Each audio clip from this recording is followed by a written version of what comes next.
mar mondo mi gichopi gitiegre e yor tiyo kod lony manyasani. Tek mane inyalo chopo kanyo kiny nikech ok wanyal miyi transport mibiro godo kadi biro ga piko kadi biro gi tiendi tek ni nyalo donje program no. Gima watimo ni nitie miluongo ni aptitude. Ka ng'ato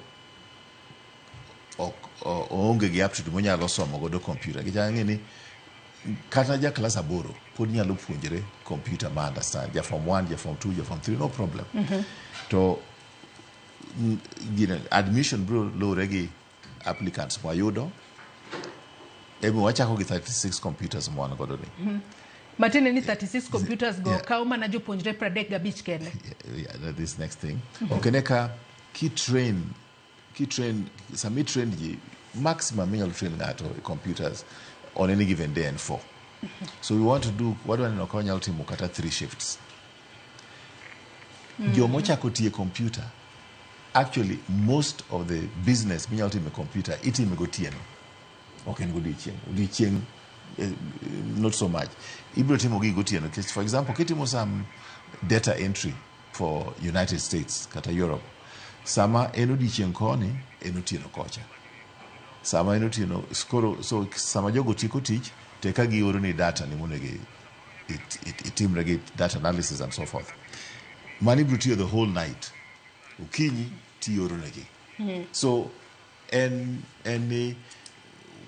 very pragmatic. One specialist munge gini moloka kangeyo. Gini one analog matin. Lakini angeyo potential mani tiere e teach online. Problem e jigo ni gionge gi bundles moromo, gionge gi computer, gionge ngama puonjo gi. Koro bridging this digital divide keto daraja mondo koro you bed ngato nyalo yudo konyruok. Eni wabed gi computer, wabed gi internet connectivity ma reliable, ma solid, maber.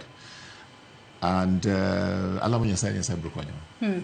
Ato bende nitiere the Chinese watching the journey of 1,000 miles beginning with one step. Tiegruok makamae mosainya kuom ng'adi kata kamano tiegruok makamae biro bedo kaka othulo maromo nade nikech wang'eyo ga ni kuonde makamago adiera wanyalo wacho ni ji ochan to kinde mang'eny kila ng'ato nitiere kod riyo mar somo, kila ng'ato nitiere kod riyo mar yudo gino manyien monyalo timo.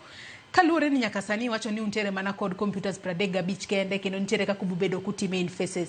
Ok nyal chopo kuma koro wacho ni untiere kod students mang'eny ahinya makoro kukaw jomoko kose tiegruok makamano biro bedo kaka othuolo mar wawach ni jumbe kose dweche adi kose higni adi mar mondo mi nyathi kose tieko to wuogi owene moko bende thuolo.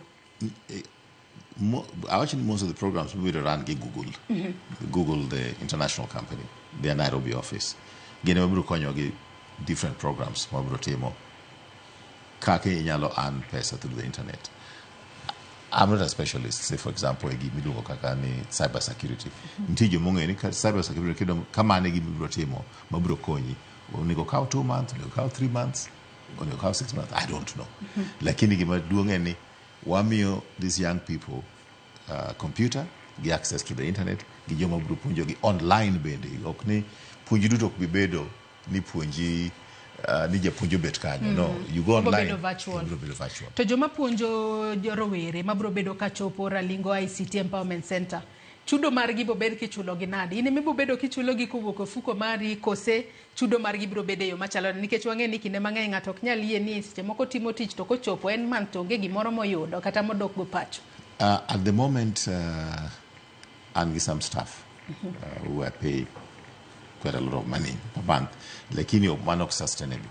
A diocese ma bond wado ni pesa modonje, especially kaka sponsorship mar ginane, mar jowuoth mabro wuotho, mago is some of the money mabro keto a project. Lakini gima wacho ni wang'eyo ni ka ji bro chako timo these jobs online, will take time.